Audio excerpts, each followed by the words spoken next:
Okay. Recording in progress. Progress, as we say over here. Yeah. View, gallery view. Oh, that's better. I can't see myself there. Oh, yes, I can. What have you got on your blackboard, Anna? So I'll be honest with you, Gavin. It started out as a to-do list because I kept writing things on pieces of paper, left it all over the place on my counters, and I thought I'll just paint a board. And in the end, it became my aspirations board. Okay. Buddha Dharma. Goodness. A lot of aspirations. Okay, I can't remember where we got up to, but I think the foundations of happiness, which was the first chapter, when I said is actually what I feel is the heart of the book. And there are several chapters or sections in there. I should say that, I mean, these sections, they were put in there by Rinpoche and I and the editor at Wisdom. They're not in the Tibetan, but the way Tibetans write is usually sort of a stream of, there's hardly any sort of divisions at all. I don't know if you ever looked at a Tibetan pecha, but the word paragraph doesn't exist in Tibetan, or comma or full stop or anything like that. So it's just one long. And even when it's in book form, you should have arrived by now, Annie. Even when it's in book form, it is not divided. We like things divided up. So all these sort of subheadings, importance of compassion, the effects of love and compassion, the importance of intellect, the role of the media. These were actually put in by Dagyab Rinpoche, and myself and the editor at Wisdom, Alex Gardner, who runs the Treasury of Lives, which is also a very good resource. And so that the next one is called, I'm just going to go on, right? I realize, that's how much, look, that's what we've done, and that's how what's left, So, I mean, I don't know how we're going to finish. His Holiness talks about the role of the media. It's a very short section, but I just read the first paragraph. Basically, he says that the media should take more responsibility in reporting positive views, positive news stories, in order to encourage us instead of always focusing on the negative. He says these days in our society, horrific incidents of murder, rape. This is on page 59, Annie. Rape, violent robbery, and so take place every day. It goes without saying, these depressing occurrences arise from the inability to value ethical behavior. Of course, it is the duty of the various media outlets to report them at the time. However, in every country, there are those worthy movements who work for the provision of education, who care for the elderly, the young, the chronically sick, and the poor. In developed countries, there exist excellent opportunities that provide education, good employment prospects, amenities for living a daily life, including hosting sporting competitions for the disabled and those with learning difficulties.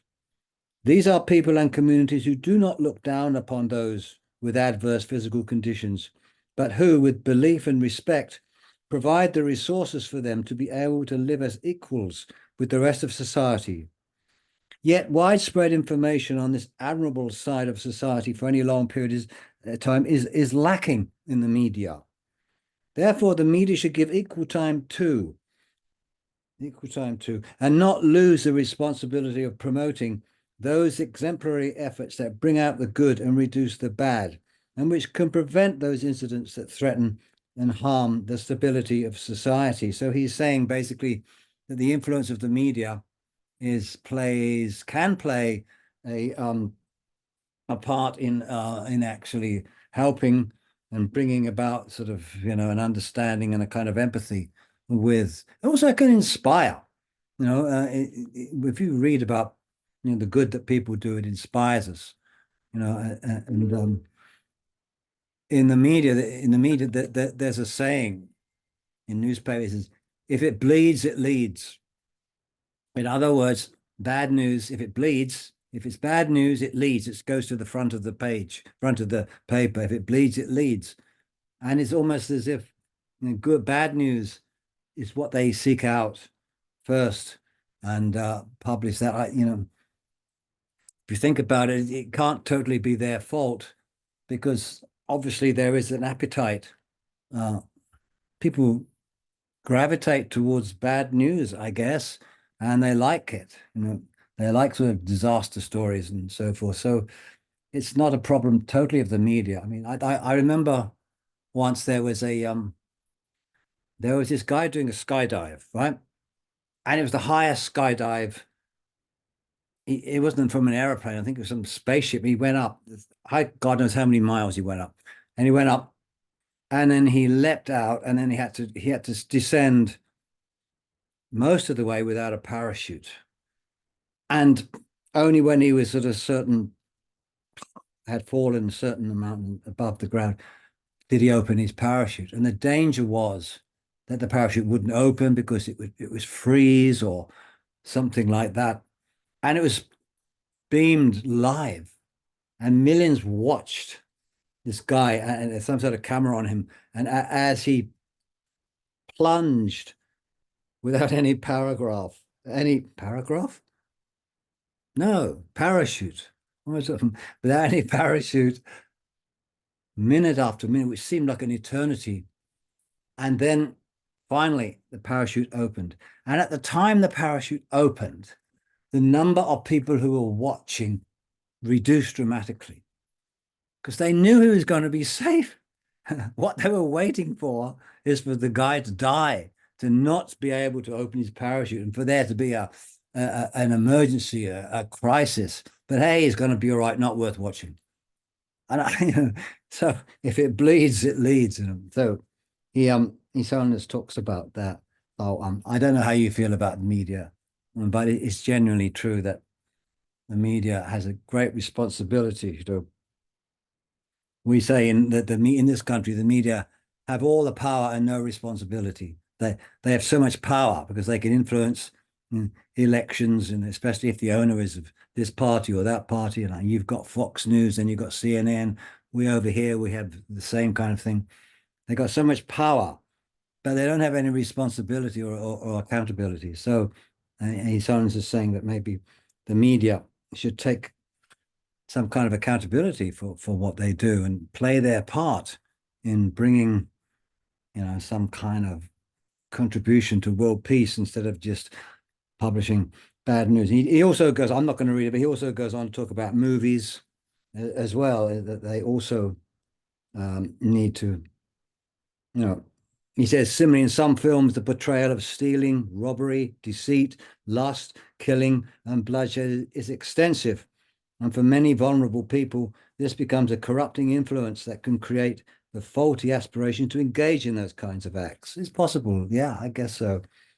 In this country, we have a sharp increase in knife crime, where teenagers, I think last year, 250 young, I mean, maybe not so much for America, but in this country, it's quite shocking that 250 young kids were killed by knives, stabbings in the street.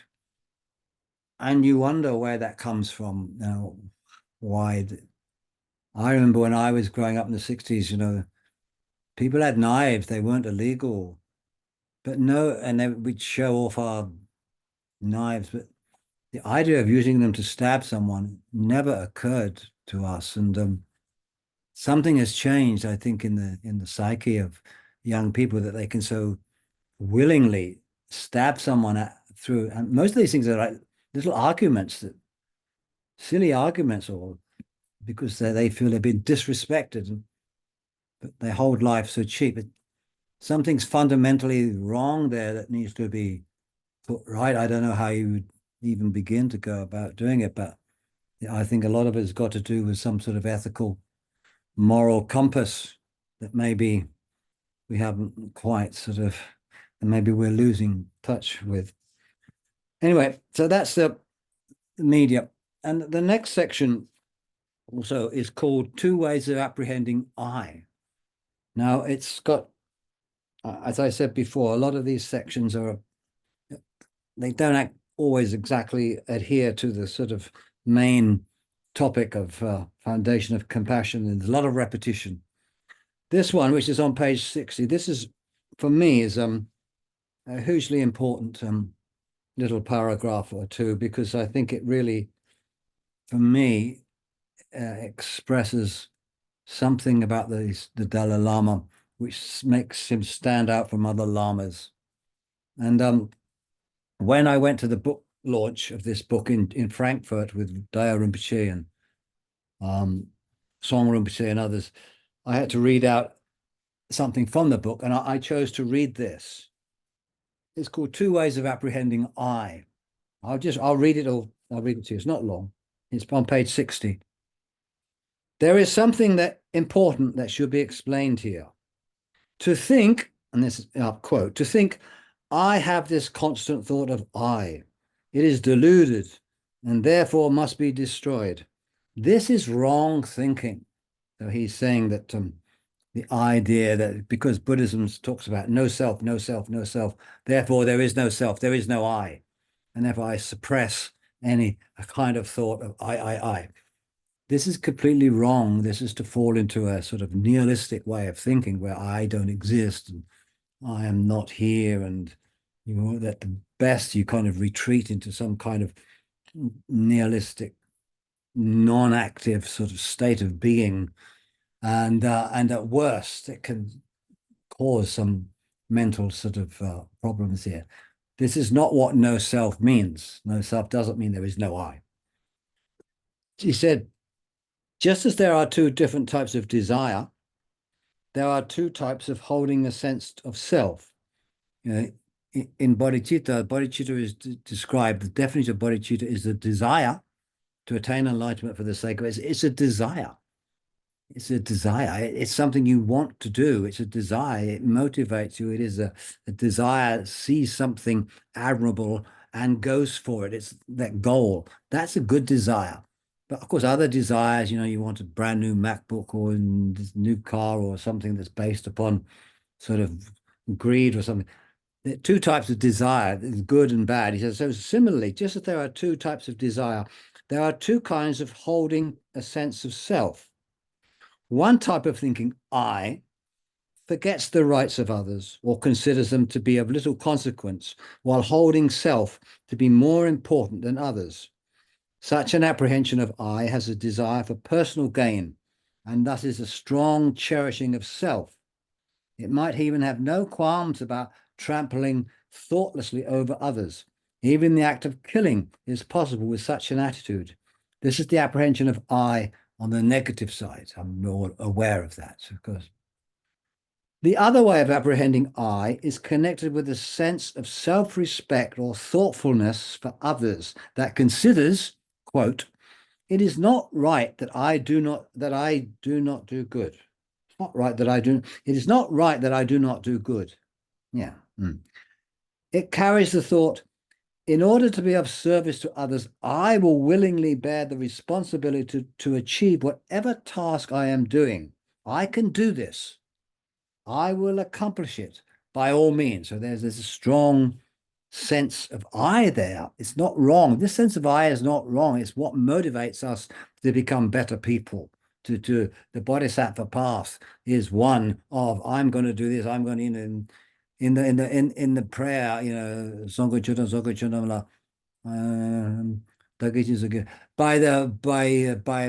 by giving and so forth. I will attain enlightenment.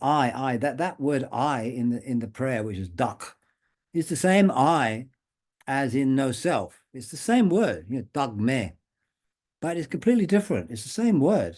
Likewise, the word I, just one letter I, it's one word, one pronoun, but it can have totally different sort of what's the word? Reference. So there. This is a good apprehension of I, and as an assault upon negative states of mind, it creates a strong basis for countering timidity and laziness. Oh, yeah. Timidity, this word timidity, the word in Tibetan, shumba, means like a a kind of little bit sort of like a mouse, you know, sort of slightly, oh, I can't do this. I'm a little bit timid, not shy, timid, sort of not brave enough, no courage, you know, that kind of thing. Whereas the opposite, you know, I can attain a lot. Is that kind of the opposite of timidity is not arrogance, but it's courage. It enables the development of confidence. Oh, here we go. It enables the development of confidence, courage, and self-assurance, leading to the ability to accomplish great things. I think this is so important. Many people think of Buddhists are they're sort of passive people who just sit around in caves meditating. No, not at all. You know, I go back to the sort of what I said last time, the path of the Bodhisattva is the path of the warrior. You know, the correct Bodhisattvas are called Pao, which means courageous being or warrior. They are powerful, courageous beings. Any of you who know the great Tibetan lamas, you know they've all got something strong about them, haven't they? They've always got this power about them.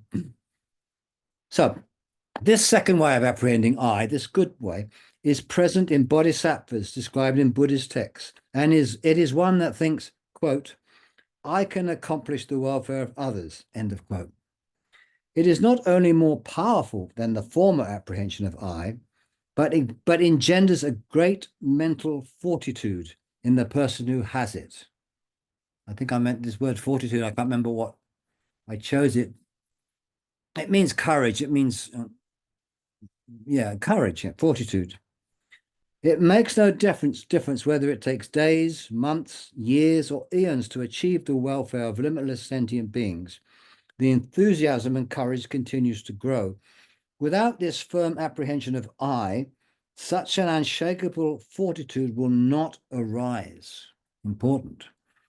No, it's not going to happen if you just sit there and think, I don't exist. There is no me. There is no self.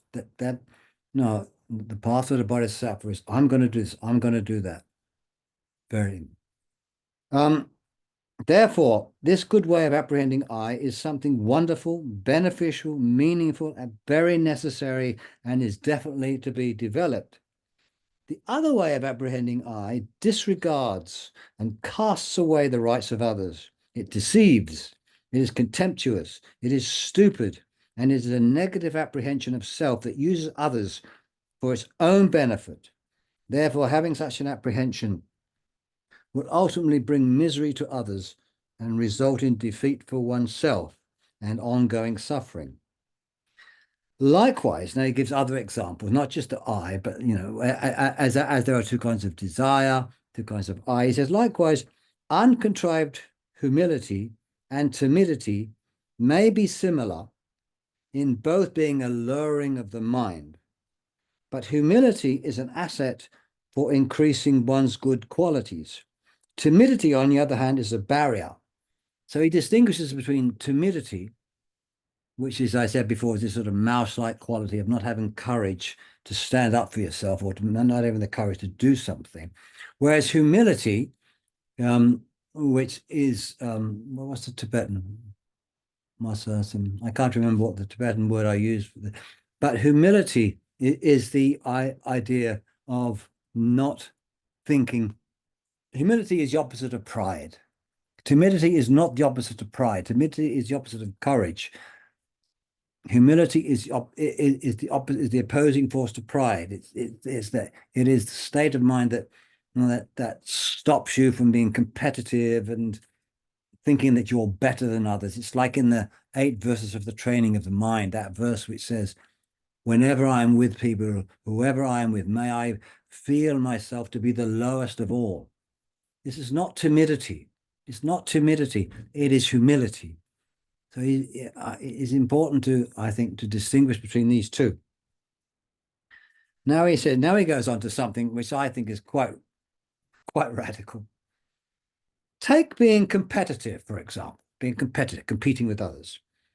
With an attitude of competing with others in the field of, say, material development, it is possible to generate capabilities that exceed those of others in order to secure the welfare of the community and the environment.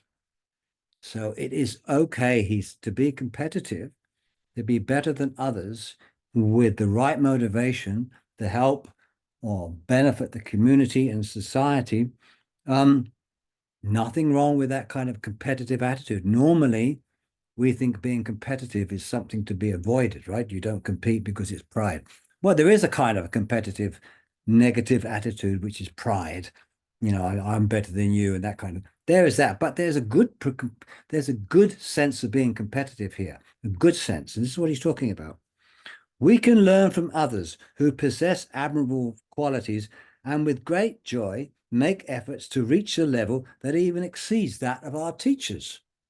We have role models, right? Role models are not just people to sort of worship and to sort of bow down to, but to be like them, to copy them, to become them, and to become even better than them, to become even better than our teachers.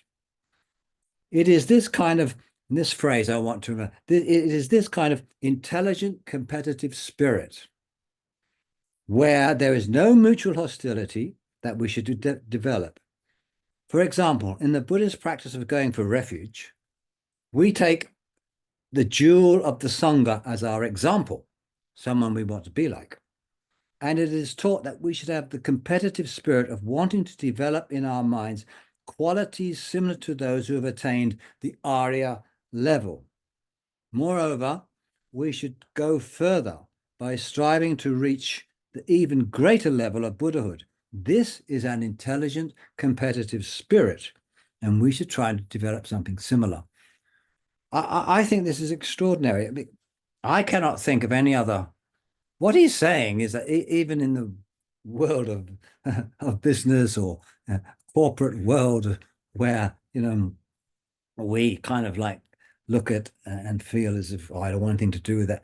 But he's saying, no, even in that world, I'm thinking of The Wolf of Wall Street, that movie, even in that world, if it is an intelligent, competitive spirit, if you're doing it with the right motivation because you want to help others, then being competitive, striving to be better than others, fine.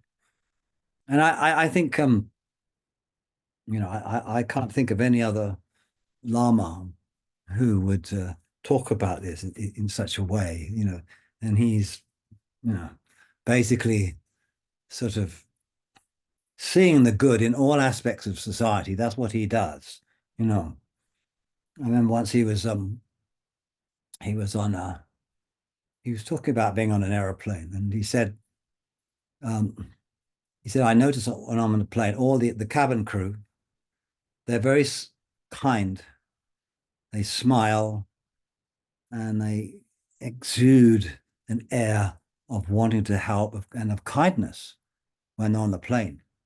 He said, but when you go when you go off the plane in the airport and then you see they walk right past, they don't even look at you. And he doesn't say that, oh, this is some because their kindness is superficial or that their attitude on the plane is just pretending. He doesn't say that. He said, no. He said, what this shows me, it shows the importance of kindness.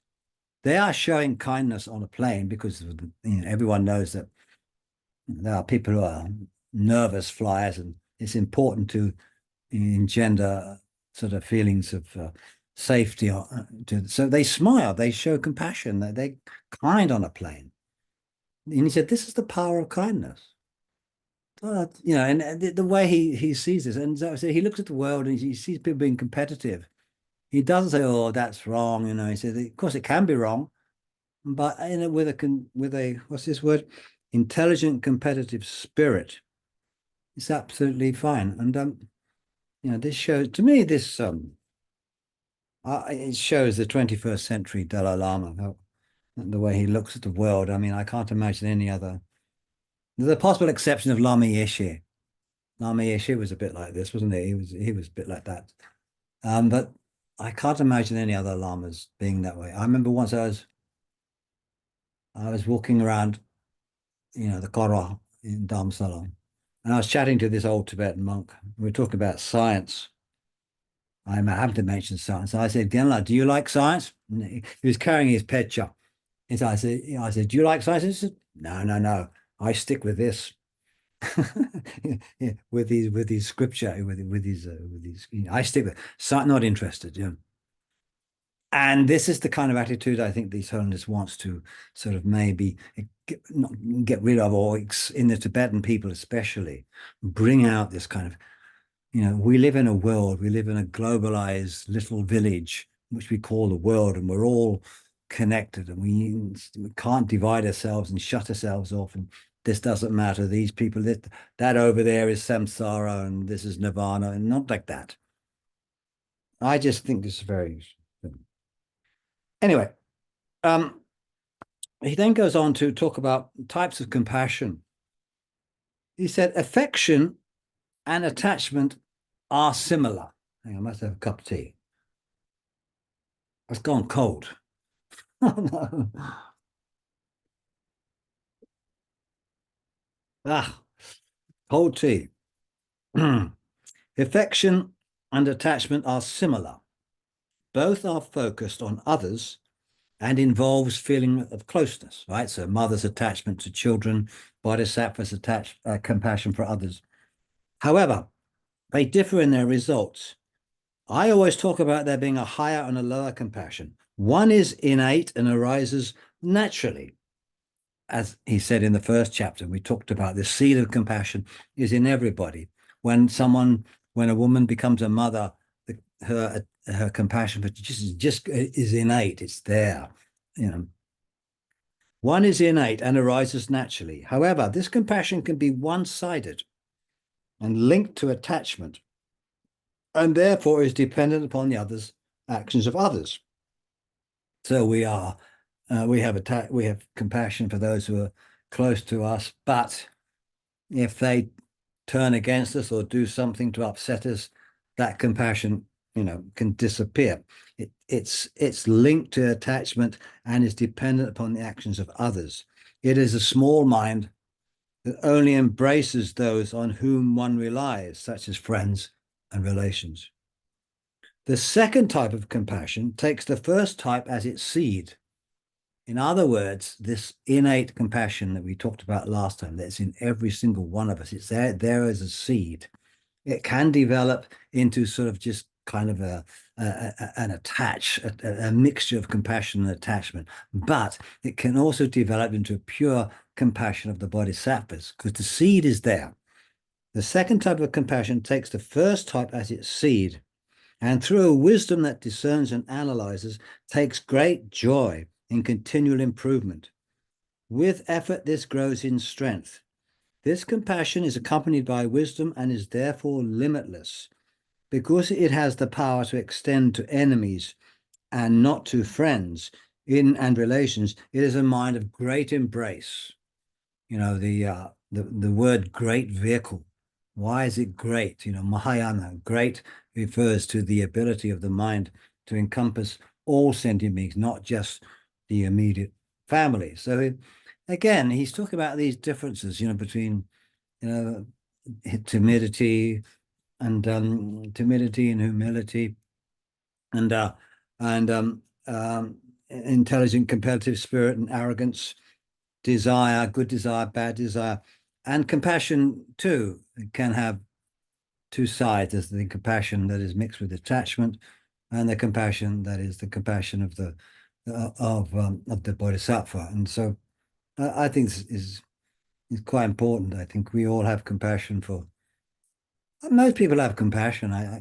Even those who are not necessarily mother for children, but everyone has compassion when they see suffering on the TV. We see the suffering. Like right now, there's a big march for Palestinians in London today. But they see the suffering of the Palestinians in the Gaza, and for the Ukrainian people. And we all have compassion when we see suffering. But there are two things here. First of all, the type of suffering that we see is only one of there are three types of suffering, right? There's this suffering, which is the evident suffering of pain, mental pain, physical pain.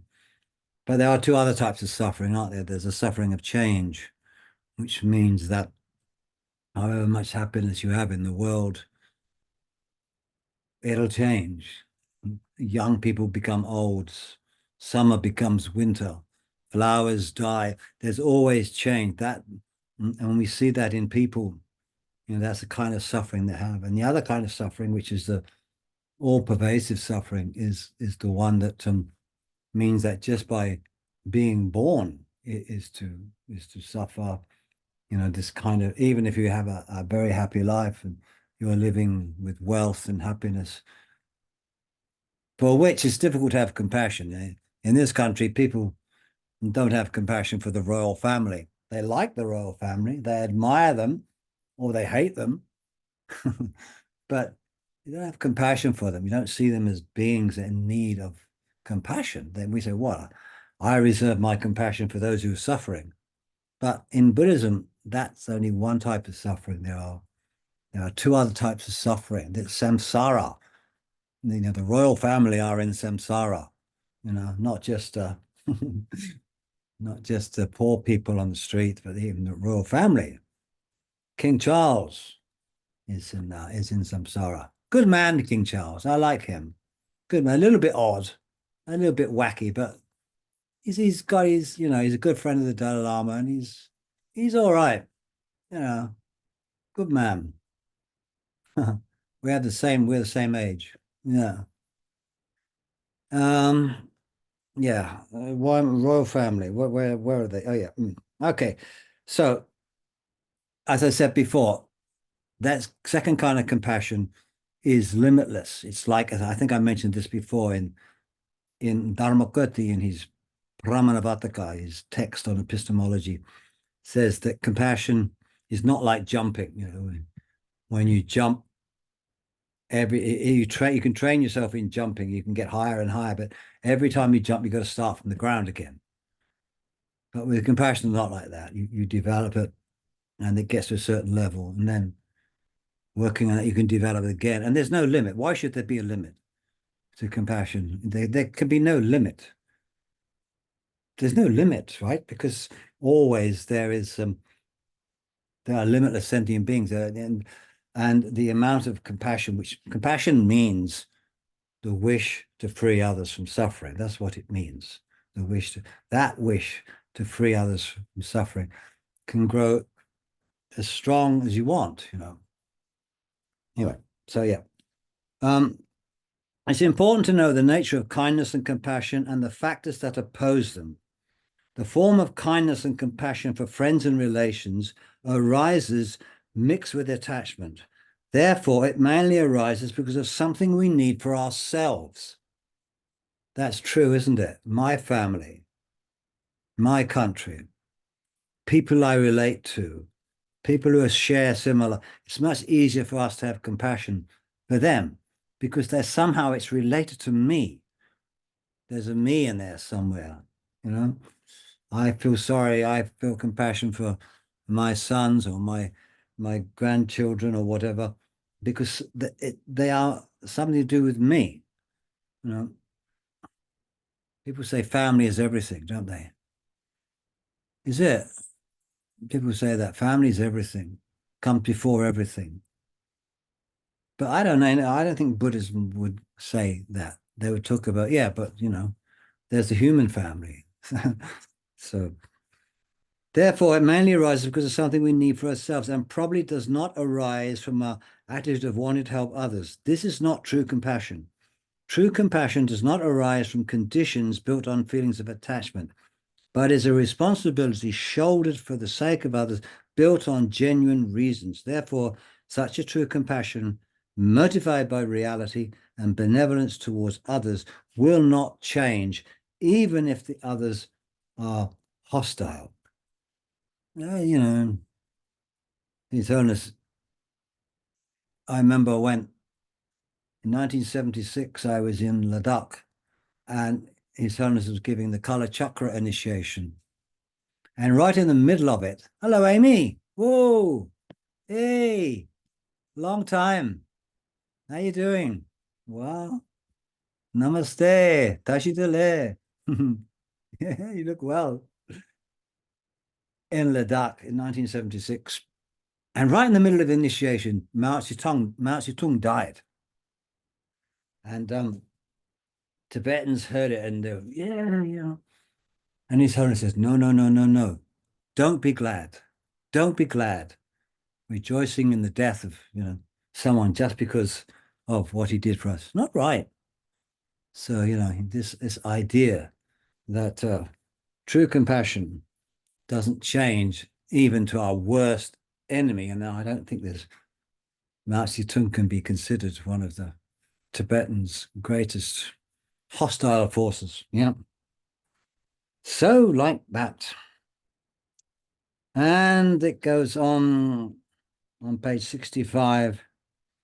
Individuals in human society possess different dispositions and beliefs, giving rise to different economic and political systems. Whatever kind of dispute arises in those communities, kindness, compassion, altruism are indispensable methods for solving such problems. Such attitudes are not only for religious leaders, medical professionals, and public servants, they are necessary for all sections of society, communities, and individuals. Kindness and compassion are the foundation of all good things. Should be of good things. Our happiness at all stages of life, from baby drinking her mother's milk to our youth, middle age, elder years, the certainty of our being able to trust others, whether they are loved ones or not.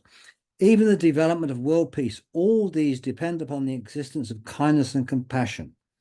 Therefore, even common sense can tell us that ultimately achieving happiness and dispelling suffering arises from kindness and compassion. Common sense, not scripture, not great Buddhist masters, not Christian leaders, no, not people on high telling you. Common sense. Common sense is the best guru because it comes from us and we trust common sense. Common sense tells us compassion is good. We don't need to hear it. He's saying we don't need to rely upon religion, religious leaders to tell us that. But of course they do. I mean, they do, but we don't need it. Common sense. By common sense, he means thinking rationally. I know people don't like this word logic, but logic actually simply means thinking clearly to arrive at a solution which you hadn't seen before. And you think, and it's common sense developed to a higher degree. That's all it is. In logic, you see all these logic people debating backwards and forwards in the courtyard. That is not really kind of what is meant by sort of rational thinking. That is a training. But when we say, when we say, when Tsongkhapa says, that we have to first comprehend things through logic. You have to understand the nature of emptiness or the perfect view, first of all, through reasoning. Then we meditate on it. He's saying that we need to have some kind of clear vision or clear way of thinking, of a clear perception of things. If that's not there, then what motivates us? So logic is the word in Tibetan, riglam, means reasoning, maybe better than logic, reasoning. Yeah, reasoning, from which our word reasonable. We have this word reasonable. If we say, you're not reasonable, what we're saying is that person is not using common sense, but is guided by anger or emotion. To be reasonable is think clearly. So he says that. Now, the next chapter is called Ethical Conduct is Like Water, Religion is Like Tea. Not cold tea, I hope, anyway. Yeah.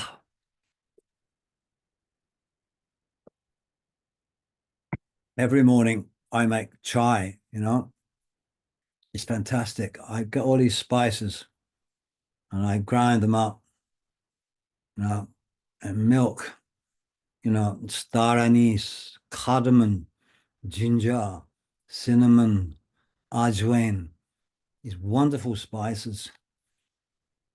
And it's like a meal. And I drink it first thing in the morning. It's fantastic. Yeah. Ethical conduct is like water. Religion is like tea. What does that mean? Human beings can manage their affairs without religion, but without inner values, we cannot manage any activities that will result in happiness. I am not uncomfortable at all in saying that ethical behavior does not depend upon religion. Again and again, he says this. For a religious man, he's like, he doesn't do a very good job of promoting his own religion. Great. I see inner values and ethical conduct unconnected with religious thinking as being like water. And inner values and ethical conduct embedded in religion like tea, right? Why? The main component of the tea we drink is water. Therefore, we can live without the tea, but we can't live without the water. Likewise, we can live without religion, but we cannot live without those inner values such as secular kindness and compassion. So, I mean, he's really hammering it home there. Religion is not necessary. Religion is like tea. You can do, well, I'm not sure I agree that we can live without tea. I couldn't live without tea, like Americans can't live without coffee. I couldn't live without my chai in the morning. Well, I suppose I could, but, yeah. Anyway, you know what he means. From the time we are born, we may have had no connection religion,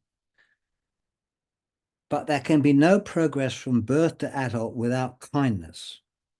We can go from birth to adulthood without religion at all, but without kindness and mother's love, very difficult. Therefore, inner values are more important than religion. So those religions who scream blue murder because their religious fathers or the religious values have been insulted or offended. No, what's that about? These things are not important. What's important is kindness. Anyway, religion has benefited many millions of people in the past. It continues to do so, and without doubt will bring benefit in the future also. It's page 68. However, no matter how helpful religious traditions are in making human life meaningful and giving advice on how to live our lives, they are insufficient as guides for increasing an ethical way of life in today's world, which is so dissociated from religion. This is because there are many people who do not follow any particular religion.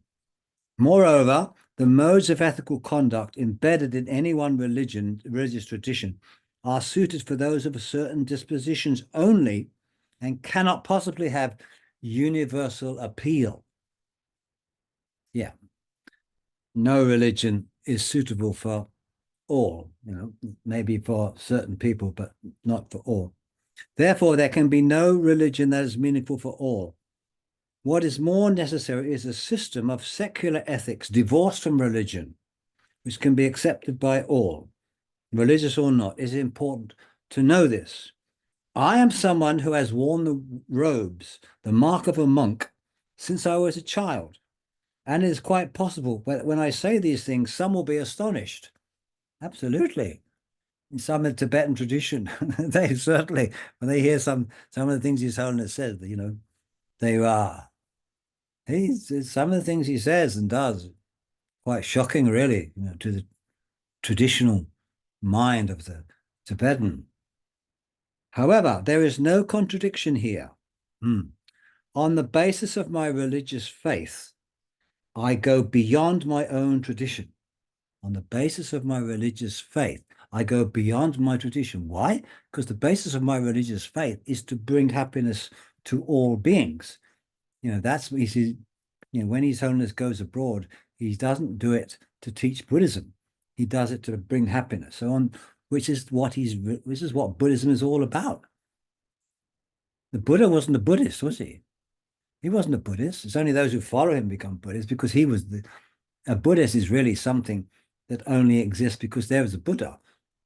Other than that, we are just human beings. On the basis of my religious faith, I go beyond my own tradition to work as best as I can for the welfare of those who practice other religions, those without religion, and all sentient beings. Encouraging myself to expand the boundaries of my mind, I continually seek to reinforce that. So this is His Holiness the Dalai Lama, the revolutionary, the radical thinker, the one who is not bound by the sort of Buddhist culture that embraced his country for over 1,000 years. He's not bound by that. He's not bound by that at all. Interesting, huh? And yet, from his own side, he is a monk. He follows the Vinaya, the monastic discipline, far better than most other monks. He doesn't eat in the afternoon. He follows as strictly as possible the Vinaya. He follows that as a monk, and does his practices. He gets up at 3 o'clock in the morning and he meditates for 3 or 4 hours every morning, even at the age of 80, whatever he is. He still does that every morning, And yet, there is nobody more Buddhist than him. And yet, when he teaches, he doesn't push it. He doesn't push it down. He doesn't push Buddhism down other people's throats. You have to. When we Westerners started arriving in Dharamsala, he would always just say, yeah, you should follow your own religion. You come out here, follow your parents' religion. And I was just thinking, well, why is he saying that? I don't want to follow my parents. But as I grow older, I see the wisdom of what he says. I have some kind of imprints of, my culture. I mean, my family were not religious, but, there is something.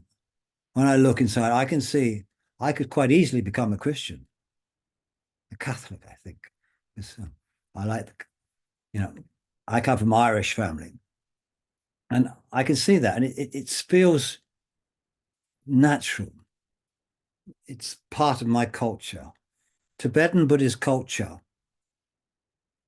is alien, as is Indian, which is why when His Holiness teaches, he divorces that whole side. He takes all that away and focuses on things like dependent arising, compassion, wisdom, developing some kind of attitudes of mind without recourse to sort of any kind of either Buddhist practice or Buddhist culture. I think it's important, that.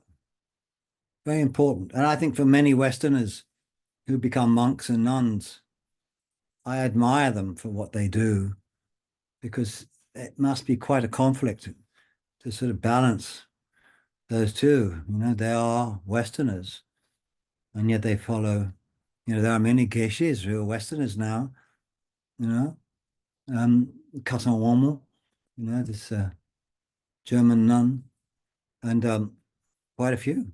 The guy who runs the Jamyang Center in London, he's Dutch Geshe.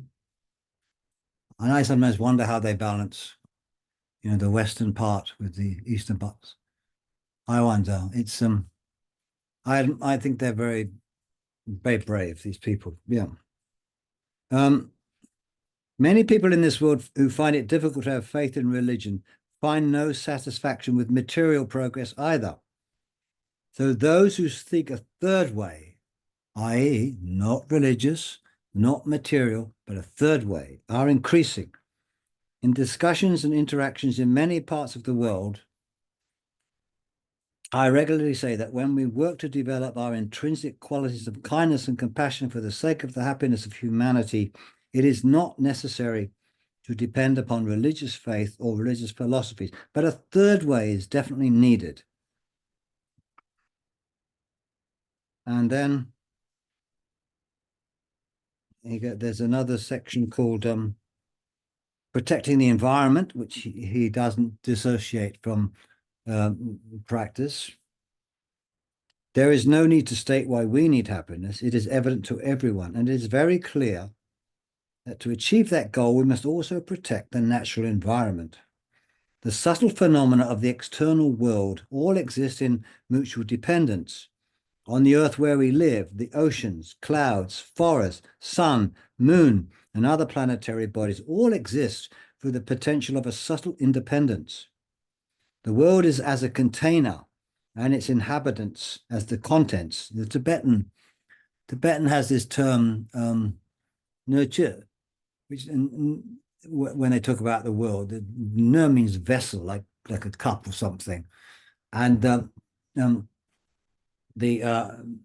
whatever's in the cup are the inhabitants. It's a kind of a expression Tibetan use. It's very hard to translate, but what it means that. In that sense, the general and specific arrangement of that container, such as its wonders, its space, its rivers, the passage of the sun and moon, the climate, the flowers, the trees, the aromas of the forest, its sources of energies, the plants, grass, the fruits, everything that's produced from the earth are clearly indispensable provisions for a happy life. All these aspects are the supports that we sentient beings depend upon. As such, one could say that even the insentient inhabitants of the world, i.e. the forests and ecosystems, have the right to exist. So, human rights, now you have tree rights, and forest rights, and everything has its right to exist. It's amazing. Therefore, we should have a strong feeling that is worth cherishing. The way he weaves sort of, environmental concern into Buddhist thought of and links it to our attainment of happiness. And they have the right to exist. Why? Because they provide us happiness. We rely upon them for our own happiness. Therefore, we must cherish them. Therefore, they have the right to exist. This thinking is just wonderful.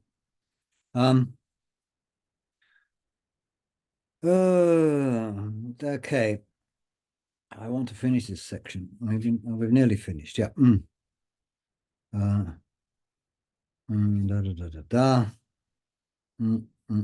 Okay. The conditions of every single person in the region or country where we live is directly or indirectly linked to the conditions of every other, even if they live on another continent.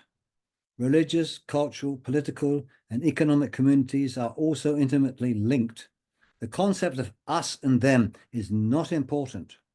If we look at the differences, it is true that in terms of race, custom, religion, there is much that differentiates us. However, insofar as we all share this little globe together, we do so as one people. Therefore, if we cause others suffering, ultimately, we too will face hardship. If we are happy, that will benefit others too. Therefore, the universal responsibility is something humanity should desire. So again, this reasoning, this logic behind everything, it's not just some kind of visceral sort of love everybody. It's not just that, because that isn't based on reason. He produces everything that has his reasoning behind it. We protect the earth because it cherishes, because we need to cherish it, and so forth. Yes, this is nice. If we examine the lack of cooperative effort within communities, it can be seen to be caused not by not understanding how we exist in a state of mutual dependence. This can be summed up by looking at insects, such as bees or ants, which can be quite stimulating. These insects have to live and work together, and they adhere to a seemingly natural law, the result of which is a very acute sense of communal responsibility and awareness.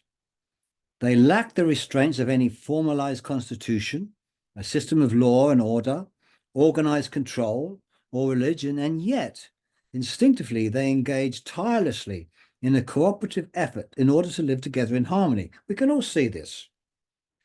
Humans not only have laws and norms, they also have an astonishing intelligence and the potential to develop kindness and compassion for each other.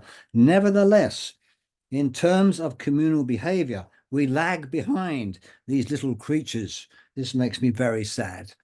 Isn't that lovely?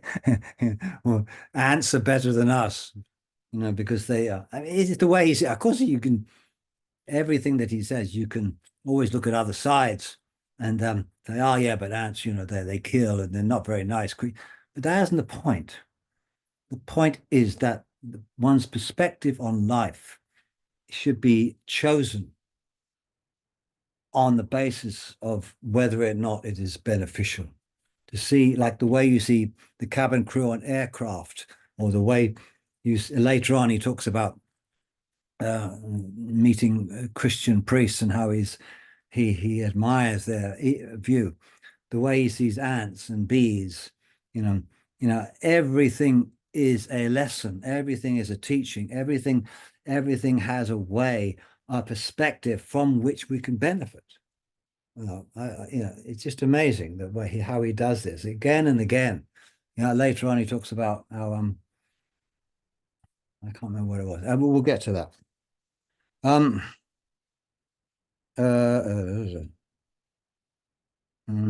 What's the time? These days, many countries are experiencing difficulties arising from a weakening of ethical behavior. This comes from an unawareness of the reality of dependence and is detrimental to the causes for happiness. Some countries may increase security, expand policing in order to ensure the stability of society, and look into ways of improving the power of technology for security purposes. China, China, China. But until people are able to successfully transform their own way of thinking, it will be difficult to forcefully control others by external force. He's thinking of China here, I think. Persuading others what is good and bad with kindness is more effective. Yeah, definitely, huh? It doesn't work, does it? Look at Mao Zedong. He tried to sort of, I don't know if you've read anything about the Cultural Revolution and the Great March Forward or the Great Leap Forward, or all these names that he gave to these sudden mad ideas that he had.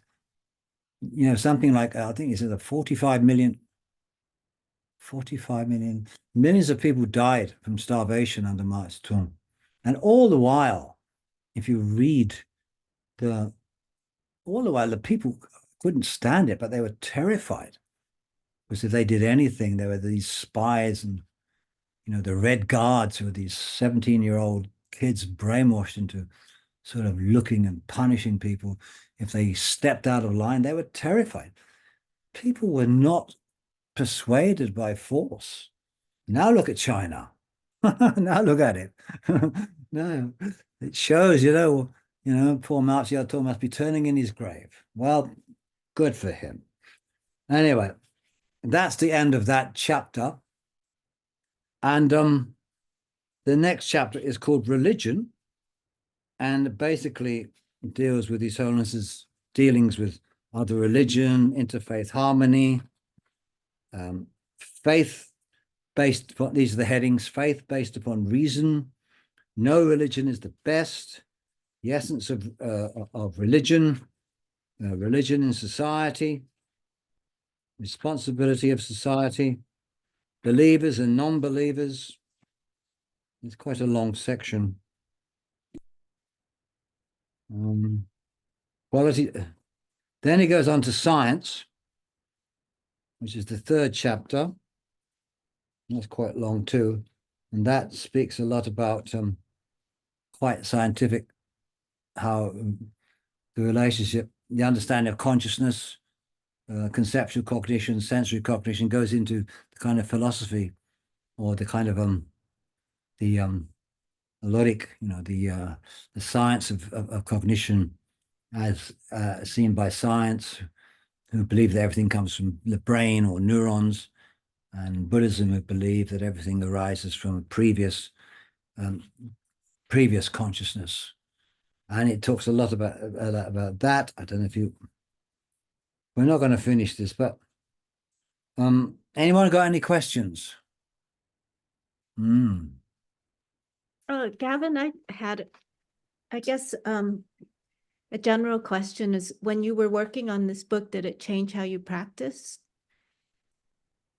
No, not did it change how I practiced?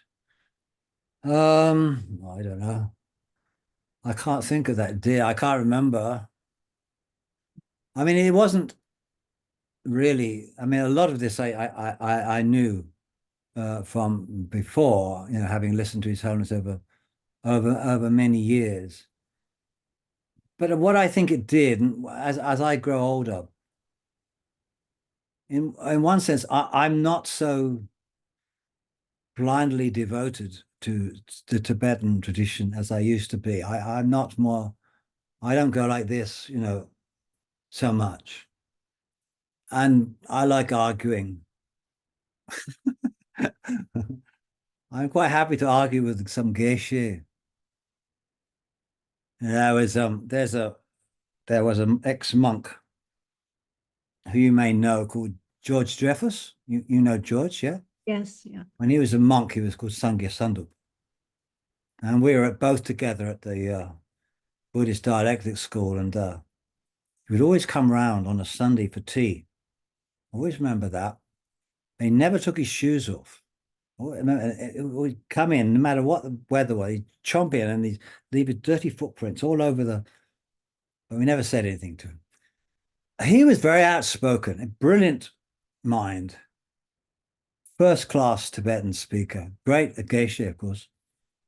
I remember once he was in a class, not in the IBD, but a private teaching with someone called Lati Rinpoche, who you may have heard of. He was dead now, but his incarnation has been found, Lati Rinpoche. And they were talking about Mount Meru. And Lati was just talking about Mount Meru and the 4 continents and this, that, and the other. And so, and Joyce says, it doesn't exist. It doesn't exist. There's no such thing as Mount Meru. It's impossible. Science has disproved it. Everything has disproved it. And Lati Rinpoche wouldn't have it. No, this is the word of the Buddha. And he would not have it. And George just got up and stormed out. He stormed out of class, because he couldn't accept it.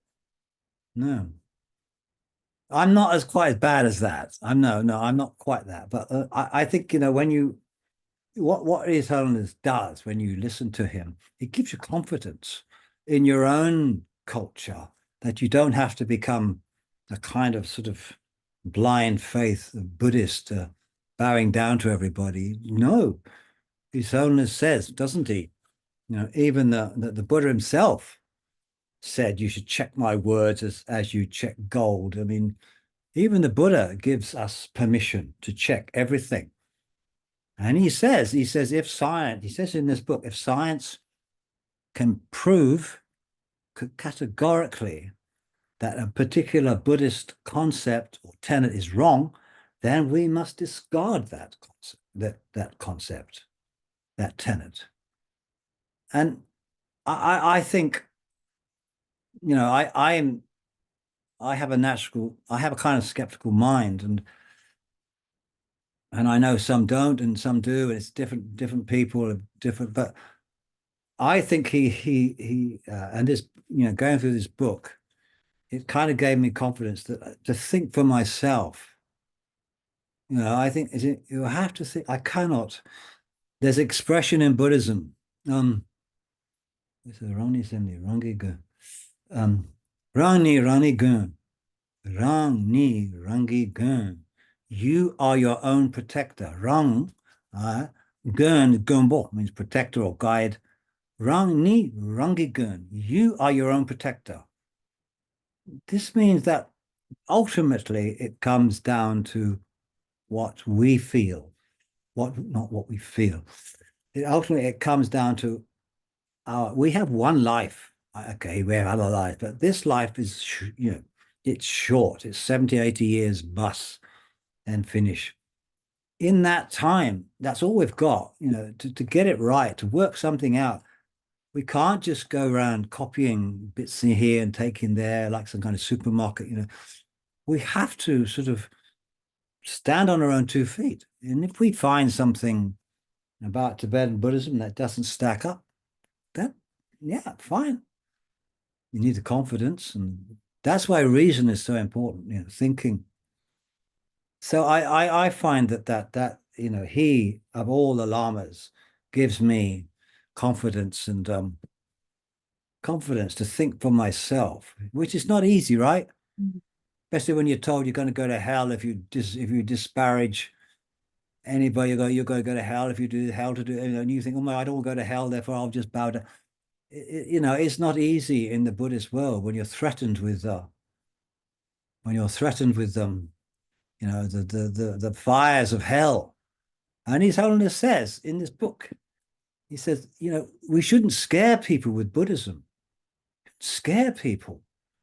You know, it's not about scaring people. He tells this story, doesn't he, of some in Tibet, this one monk, someone was looking for, went to see the abbot of a monastery, and he went to the monastery, and he couldn't see where the abbot, he couldn't see the abbot, so he asked the abbot's attendant, "Is the abbot here?" And the attendant said, "No, no, he's gone out to town to scare the people." As a kind of joke, you know. And you know, in Christianity, there's this sort of saying, you know, jam tomorrow. You know this expression? Jam tomorrow. Today, bread and butter, but tomorrow, jam. You know, in other words, you know, yeah, you suffer now, it's austere and da da da, you'll have a hard time, but hey, next life, no problem. And I think, and His Holiness says, no, you know, how the texts say, I think Chandra Kirti says, compassion and bodhicitta is important at the beginning, middle, and end. And so from the very beginning, you know, if Buddhism doesn't make you happy, then, you know, something's not right.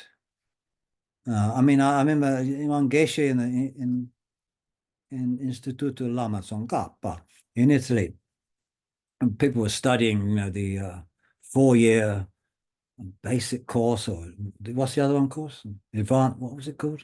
Advanced course. And many people were just getting really stressed out and tense studying this. They couldn't understand. It was complicated. And the Geshe said, look, studying should make you happy, not stressed out. You know, what's the point? If you're stressed out, if Buddhism, practice of Buddhism makes you unhappy or makes you stressed out or more confused, then you say, hey, whoa, wait a minute. Something's not right here. Got this one life. I'm going to spend my whole life sort of in confusion, trying to work out emptiness or practice tantra or something like that. It doesn't seem to be working. I just seem to be getting worse and worse. No, no, no. Then go and become a Catholic. As the Dalai Lama says, go and become you know, I know someone in this country who gave up Buddhism to become a Catholic. Much happier. He couldn't understand emptiness. He found it really difficult, so he became a Catholic. It's easier to become a Christian, isn't it? I mean, you know, I believe in God. It's wonderful. His Holiness talks so much about Christianity in here and how wonderful it is. You know, he asks one Christian priest, what would Christians say if we could show to them that there are future lives? And this priest said, there are no future lives. God created this life and this life alone. And His Holiness's reaction, rather than thinking, oh, you know, this man doesn't know what he's talking about, in the same way as I talked about before, how the way he interprets things, he says, I found this really profound, incredibly profound, because what it meant that if God created me and God is love, then naturally I must have love and develop love myself. He thought it was a very profound teaching. So he does that. We're lucky to have him. We are. I was noticing, because now that I have the book, that in the preface, he talks about all the problems that are happening in the world, and it was on page Well, And he's in the preface of the book, he That's not writes him. that Oh yeah, the preface. Yeah, sorry. yes, Yeah. and he says there's no other way of resolving and improving the situations than to transform human thinking and conduct. Yeah. When I first read it, I thought that's really hard. And now, as I'm reading the book, he's doing it. Yes. Reason. Yeah. That's really amazing in that way. Yeah. You know, he always says, I am one of 8 billion human beings. I am a simple monk. He says this a lot, doesn't he? And the reason he says this is because he is the Dalai Lama. There's only one Dalai Lama. And this is a man, think about this. This is a man who has had continual worship and devotion from the day he was born. How can you live with that? How can that not affect you? You are called a god, you are called Chenrezig, your name is about 5 pages long, the great savior. All this, how do you deal with that? And he deals with it by saying, I'm a monk. I'm just one person out of 8 billion. Now, if you're one person out of 8 billion, that's quite insignificant, isn't it? I mean, 8 billion is a big number, right? And just to be one of that, that's very insignificant. And that's his way of thinking. You know, we don't need to do that because we are insignificant. We're just ordinary, we're nothing, right? But he's something. And I always think how, I mean, you know, you can see the Dalai Lama as manifestation of Chenrezig Avalokiteshvara. Of course you can, but that's only one perspective. You can also see him as a human being who's made good. And I prefer that. And just as you can see Tsongkhapa as a human being who did good, got 10 out of 10, you know. Tsongkhapa, when he wrote his early works, his early commentary to Abhisamaya Alankara is not considered to be that good. You know, he was young, and Tibetans will say, "Oh well, he hadn't fully developed his thinking," which is true. But it shows that he was a human being who developed his mind through some extraordinary thinking and conduct, as you say. And so he has, and he became Tsongkhapa, and His Holiness, you know, of course, I believe that as a child, His Holiness was reincarnation of the 13th, and so had a head start over most of us. But he, you know, still, nevertheless, you know, he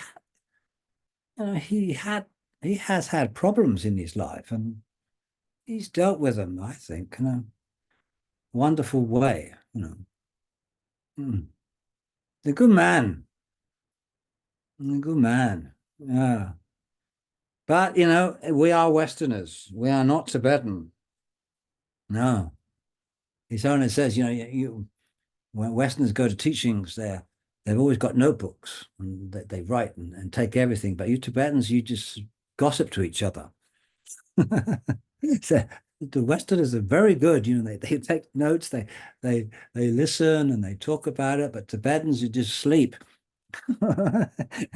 He could be quite strict with his own people sometime. Oh. But that you know, that's what he does, you know, and to give up administrative power, political power in 2011 when he did. Think about that. The Dalai Lama, the institution of the Dalai Lama had been in power since 1642, I think it was, with the 5th Dalai Lama, had political power over all Tibet, spiritual and political. He was a total sovereign, not a dictator, but a total authority. So 700 years or so.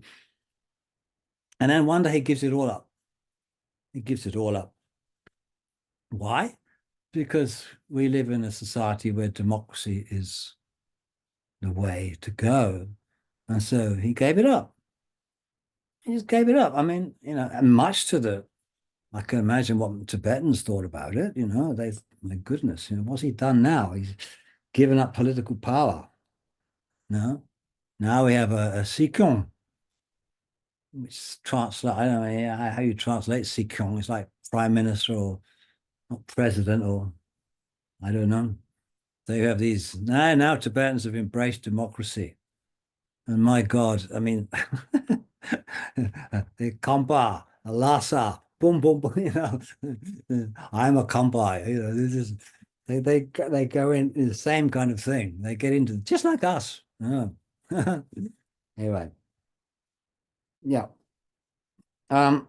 yeah, but they are a good bunch of people, and yeah, the Dalai Lama once said, he said when he was, I think when he was 40, he said, I was born at the right time. He said, I'm not too young to be ineffective. I'm not too old to be ineffective. And in the 70s and 80s, when he was at the height of his powers, he's, I don't mean when he was a sort of a middle-aged man, it was the right time. That was the time we all went to India. We all went to India at that time in the 60s and the 70s. The Westerners went to India. And thanks to our kind Chinese, the Tibetans came out to India, and we met in India, the Westerners and the Tibetans met at the perfect time when the Dalai Lama was a powerful person, and his two teachers were still alive, Ling Rinpoche, Trizang Rinpoche. And those days in Dharamsala were golden years, I can tell you. They were golden years. In 1970, I was there up until 84. Some of the, they were really golden years. Yeah. So, so the timing, the timing was amazing, really, wasn't it? I mean, it'd say if the Dalai Lama had come out in the 1940s or 50s, what would have happened? I mean, so, the timing was great, Now we have American tulkus, right? The American tulkus. I watched one the other day. I think he's Canadian, actually. You might know him, Joy. He's what's his name? He's young. He's young. He's young. He's very sweet. Not a monk. Do you know this? I can't remember his name now, but a young Canadian. He's a reincarnation of Tibetan. He's very sweet. Oh, he's half French, half Canadian. Well, no. I mean, now we have lamas. We have Western lamas, lama this and lama that, and all these lamas, and But Dalai Lama said, the spread of the Dharma to the West is not done through Dharma centers or institutions. It's done through here, compassion. When compassion spreads in the West, then Dharma has spread, So he said that. Anything else? Anybody want to say anything? We're not going to finish this book. I kind of given up. I don't want to rush through it because it doesn't seem right, but I'll do what I can. Someone say something, please. Speak to me. Say something. Amy, say something to me. You're never usually short of a word or two. It's amazing how deep this stuff goes on the second thinking of it. I mean, I've heard it a lot, and it doesn't begin, but when you stop with it and go through each point, it's quite wonderful. Yeah, I've noticed that too. Yeah, something that seems quite innocuous. Maybe years down the road, and you read it again, you think, oh yeah, that's what he means. The Dalai Lama said, Buddhism is not like reading a story. Your story, you hear it once and you finish. Not like that. You have to hear it again and again and again. Yeah. He says, and also the Tibetan way of not revealing too much about yourself. And they like that. They won't reveal a lot. And something may come out and it sounds as if it's just been taken from a scripture or something. And it sounds, oh, well, yeah, okay. But if you look carefully, you know, it's something quite profound has been expressed in a very easy way, in a very simple way. But they don't actually, you know, Tibetans aren't visceral, sort of emotionally led, sort of, they don't do that. They don't do that. You know, they don't do that. They tend to speak, Tibetan lamas, they tend to speak calmly, and they watch what they say. You know, they know, you know, and part of that is culture. A part of that is culture. When you go to I remember at the IBD, we used to have picnics, you know, and sort of, and we'd go up in the hills and have a picnic, and they'd always invite some great lama like Demoloj Rinpoche or something like that, you know, and they would sit around all these hours, they would talk, and I'd sort of listen in, and they weren't talking about anything. They were talking about the weather, or what the chai tasted like, how much what the price of onions have gone up or down. Never, nothing. It's small talk, because it's the time, you know, small talk. It's the time for small talk. You know, and they're very much like that, you know.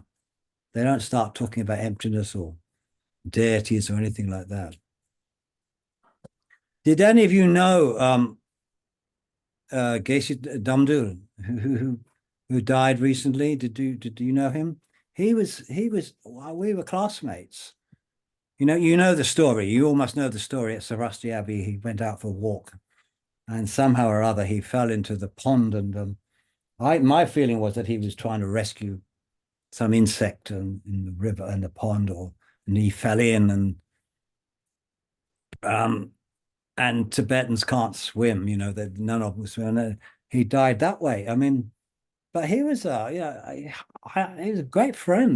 We were in the same class. The last time I met him was in South India at these Tsongkhapa's, the 600th anniversary of Je Tsongkhapa passing.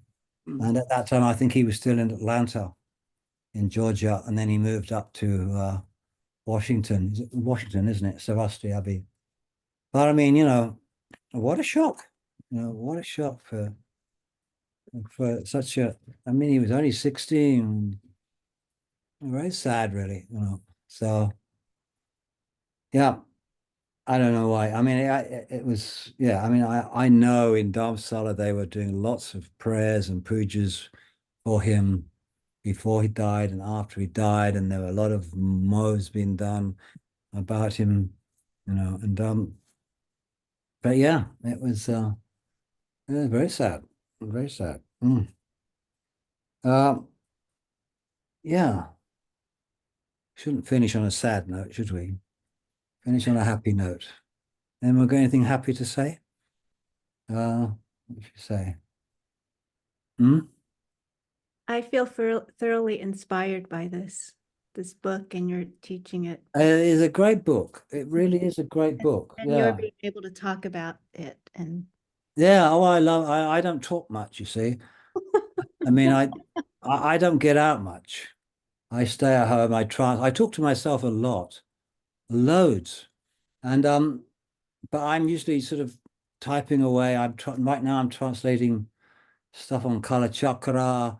I work for Sadra Foundation now, Sadra Foundation in New York.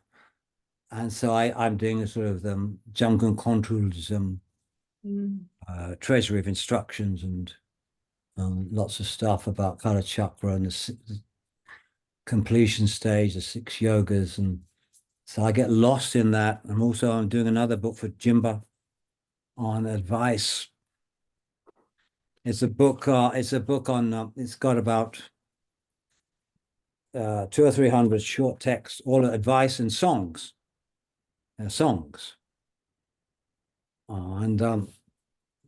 Yeah, it goes through every tradition, you know, Geluk Kaju, Dzogchen, Nyingma, Jonang, Bumbo, all of them. And it's wonderful. Have you heard of Drukpa Kunlek? yes. Yeah, he was a strange, great, like sort of Mahasiddha who wandered through Tibet, and he was quite rude and quite, what's the word? Ribald. You know the word ribald? Baudry. Yes. He would shock people with tales of his conquests of women and his sexual exploits, and he often would talk about sort of the private parts of men and women and people were shocked.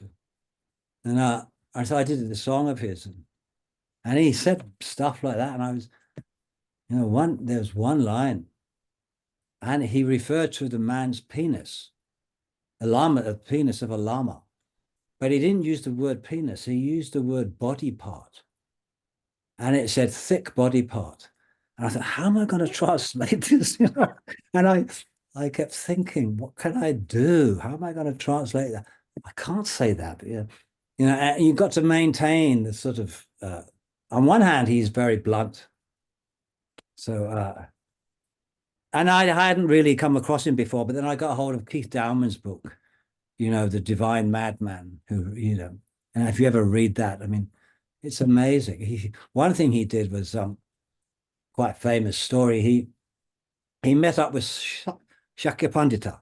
Now, Shakyapandita was the most learned, greatest scholar in Tibet at that time. He was a translator, he knew Sanskrit, he knew grammar, he knew all the 5 sciences. He was respected highly. And he wrote on, I don't know where he wrote it, but he wrote on some sort of wall or something like that. Everywhere you go is I Shakyapandita. And the word for I in Tibetan is nga, right? And it comes at the end of the sentence. Kadu do yina Shakyapandita nga. Everywhere you go, there is Shakyapandita. I comes at the beginning. So he took up a pencil and he put the letter U underneath to change nga to ngu. And ngu means to cry. So then it read, everywhere you go, Shakyapandita is crying. This was the kind of thing that he did, But anyway, so people, it's fantastic. I read all kinds of people. I'm not very well informed when it comes to sort of Kajupa and Dzogchen and Nyingma traditions. I don't know a lot, but there are an awful lot of masters from that tradition, and I come across the Dzogchen and the Mahamudra, and as I read it, I think, I'm a Majamaka man, and I compare this with Majamaka, and I think, and it broadens my mind. Sometimes it confuses my mind, but because I see, well, hang on a minute, are these two compatible or not? Anyway, that's it. Okay. All right. Thank you. So it's lovely talking to you. Thank you. I don't know who this person is. Oh yeah, there's someone there with no name. But anyway, lovely talking to you. We have one more next Saturday, and Sheila, if we can't finish, then I don't know. What shall we do? Shall I just jump a few pages? Shall I jump a chapters, or should we do it another time? Or possibly another time. It's a wonderful teaching. I'm really appreciating lots of food for thought. Great. No, excellent. I love it. I love it. I love it. Let's see if we can do some more. Yeah, I would. Yeah, sure. Okay. Namaste. Namaste. Thank you, Gavin. Thank you, everyone. See you all next week. Thank you, Gavin. Thank you, Sheila. Bye. Bye.